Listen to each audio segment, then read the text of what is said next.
E se Noé não fosse o herói que você imagina? E se Noé não fosse apenas o homem que construiu uma arca? E se por trás dessa história existisse algo muito mais profundo, um confronto entre fé, insanidade e obediência cega? Num tempo em que a maldade humana havia tomado conta da terra, a voz de Deus ecoou no silêncio do coração de um homem simples, Noé. Ele não era rei, nem sacerdote, era apenas um pai de família, mas algo dentro dele o tornava diferente.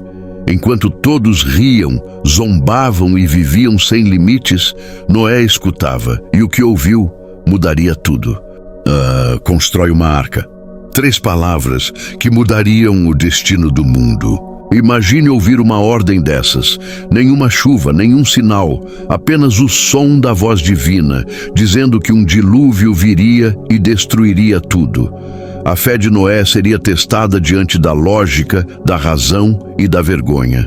Dia após dia, ele cortava madeira, erguia tábuas e suportava o riso dos vizinhos.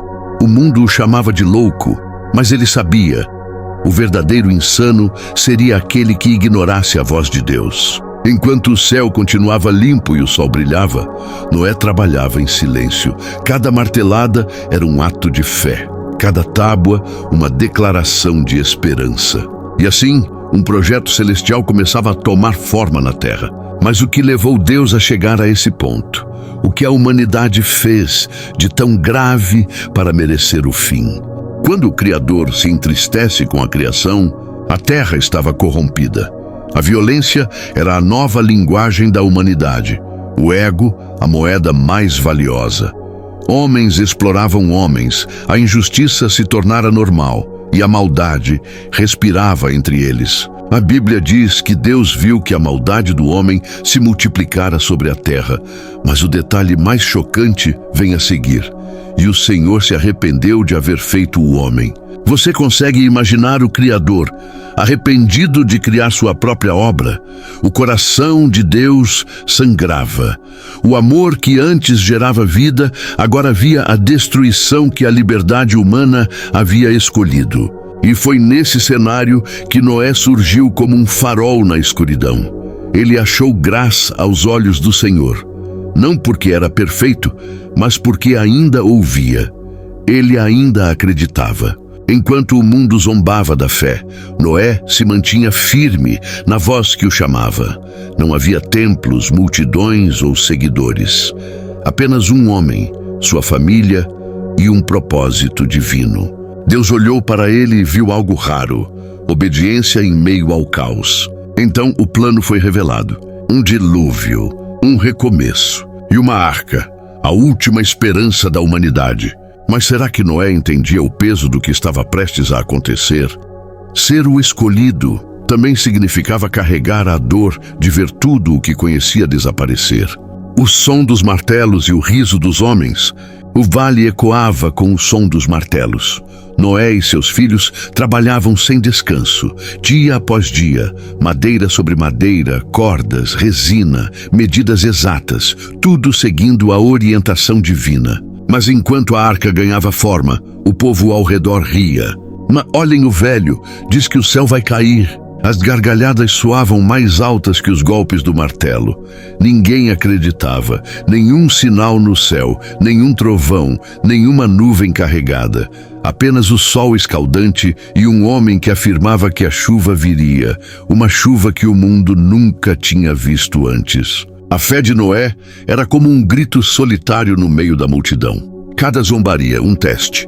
Cada olhar de desprezo, uma oportunidade de continuar acreditando. E se fosse você no lugar dele? Se Deus te pedisse algo impossível, você obedeceria, mesmo que todos te chamassem de louco? Enquanto o povo se divertia, a arca crescia. E com ela, crescia também o tempo da misericórdia.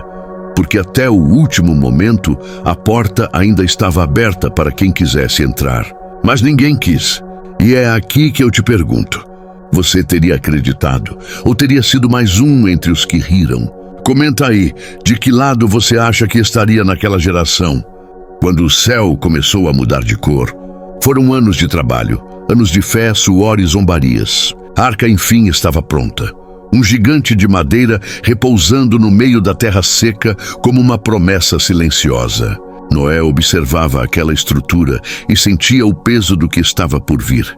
Ele havia obedecido, mas agora o silêncio de Deus era profundo. Nenhuma palavra nova, apenas a espera. Então, um dia, o vento mudou.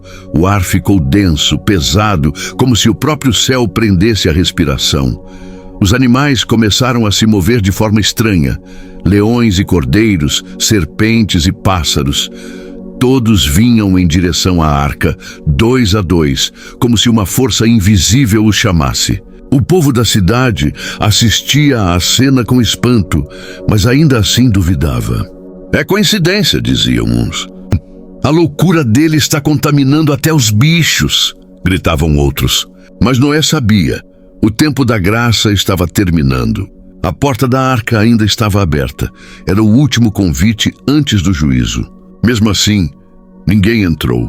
Noé e sua família foram os últimos a atravessar aquela entrada. E quando o último passo foi dado, algo aconteceu. A grande porta se fechou, mas não pelas mãos de Noé. Foi o próprio Deus quem a selou. E lá fora, o vento começou a cantar uma nova canção, o prelúdio do dilúvio. Oh, quando as primeiras gotas tocaram a terra, no silêncio daquela manhã, o primeiro trovão soou distante. Um som estranho, nunca antes ouvido. Noé levantou os olhos e viu algo que o mundo jamais havia visto. Uma gota de água caindo do céu. A primeira chuva.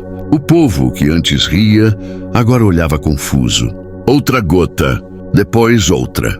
E de repente o céu se rasgou. A água começou a cair com fúria, como se o próprio firmamento desabasse. Riachos viraram rios, rios viraram mares, e o chão que sustentava os homens começou a ceder. Dentro da arca, Noé ouvia o estrondo das águas e os gritos do lado de fora. Era tarde demais. A porta estava selada e a decisão de cada um já havia sido feita. Durante 40 dias e 40 noites, o dilúvio não deu trégua.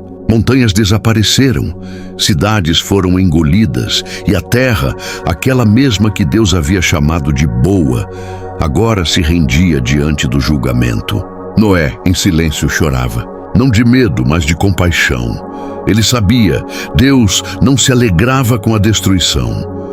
O dilúvio não era vingança, mas purificação. Era o fim, para que um novo começo fosse possível. E lá fora, o mundo se calava sob as águas. O silêncio depois da tempestade. Depois de 40 dias e 40 noites, a chuva finalmente cessou. Mas a terra ainda estava coberta de água. Nada além de um oceano sem fim, e o balanço constante da arca sobre as ondas. O som dos trovões havia desaparecido, e o que restava agora era o silêncio. Um silêncio pesado que fazia até o coração bater mais devagar. Noé olhava pela pequena janela, tentando enxergar algum sinal de terra, mas tudo o que via era água. Lá dentro, o ar era úmido, escuro. O cheiro dos animais se misturava ao da madeira molhada. E no meio daquele confinamento, a fé precisava continuar respirando. Já se tornaram semanas. Sem resposta, sem direção. A única certeza era a presença de Deus, mesmo que oculta. Foi então que Noé soltou um corvo, mas ele não voltou. Depois uma pomba, e ela também partiu. A espera parecia interminável, até que certo dia, a pomba retornou com um pequeno ramo de oliveira no bico. Um sinal, a promessa estava viva. E é nesse ponto que eu te pergunto, quantas vezes você já se sentiu preso numa arca, esperando uma resposta de Deus que parece não vir? Comenta aí, você teria paciência como Noé ou teria desistido antes do ramo aparecer? Quando a arca encontrou descanso, o tempo passou e as águas começaram a recuar. Lentamente, os picos das montanhas voltaram a aparecer, como se o mundo estivesse despertando de um longo pesadelo. A arca, que por tanto tempo havia flutuado sobre o abismo, enfim repousou sobre o Monte Ararat. Depois de meses à deriva, o chão firme voltava a existir. Noé abriu a janela e respirou fundo.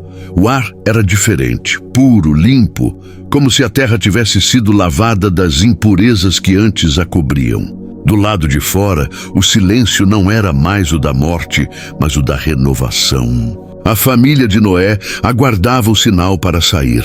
Não era hora de agir por impulso. Deus havia guiado até ali, e só Ele poderia dizer quando descer.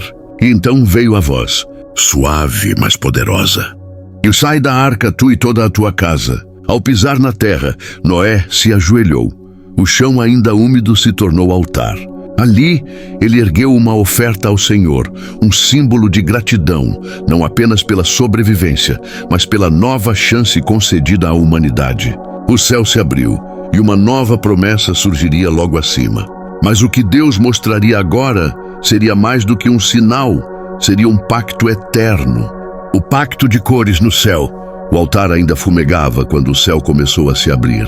Nuvens cinzentas se afastaram e a luz do sol rompeu entre elas. Então, algo jamais visto surgiu diante de Noé e sua família. Um arco de cores cortando o firmamento. Não era apenas beleza, era um sinal. Deus falou, e suas palavras soaram como trovão e ternura ao mesmo tempo. Estabeleço a minha aliança convosco. Nunca mais as águas destruirão toda a carne. Este é o sinal da minha promessa. O arco nas nuvens. O arco-íris se tornou o lembrete visível da misericórdia divina. Um pacto não apenas com Noé, mas com toda a criação. O julgamento havia terminado. Agora, a graça reabria o caminho da esperança. Noé chorou. As lágrimas que antes eram de medo, agora eram de gratidão. Ele entendia, Deus não havia desistido da humanidade. Mesmo depois de tudo, ainda havia amor, ainda havia plano. Cada cor naquele arco parecia contar uma história de justiça, de perdão e de recomeço. E sob aquela aliança o mundo renasceu. Mas o coração humano ainda seria capaz de permanecer fiel. A humanidade recomeça, mas o coração ainda teme.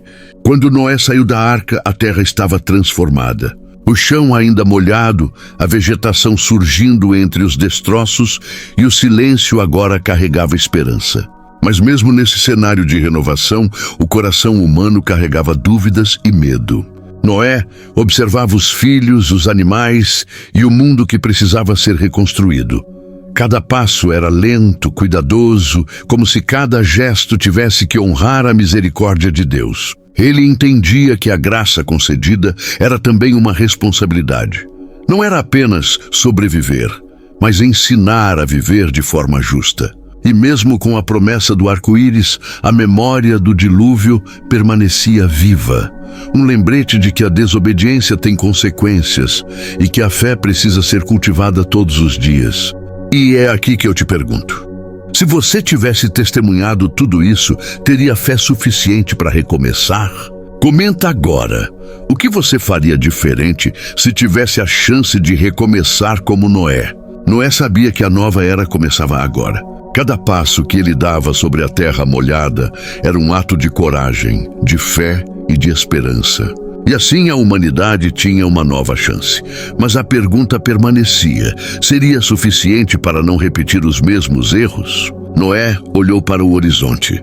A chuva havia desaparecido, as águas recuado, e a terra se mostrava renovada.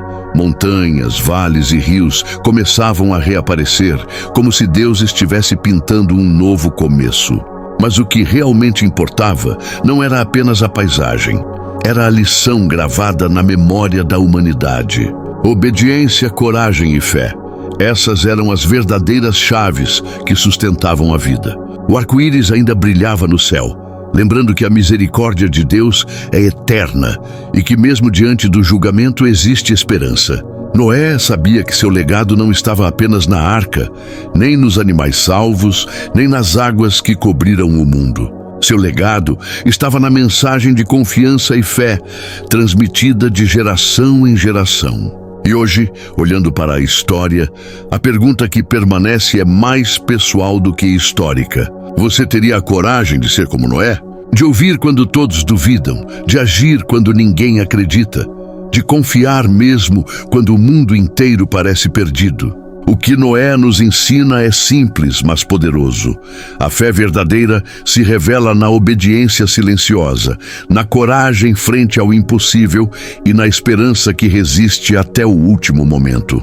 E assim, a história do homem que ouviu a voz de Deus e confiou permanece viva, não apenas como um relato antigo, mas como um desafio eterno a cada um de nós.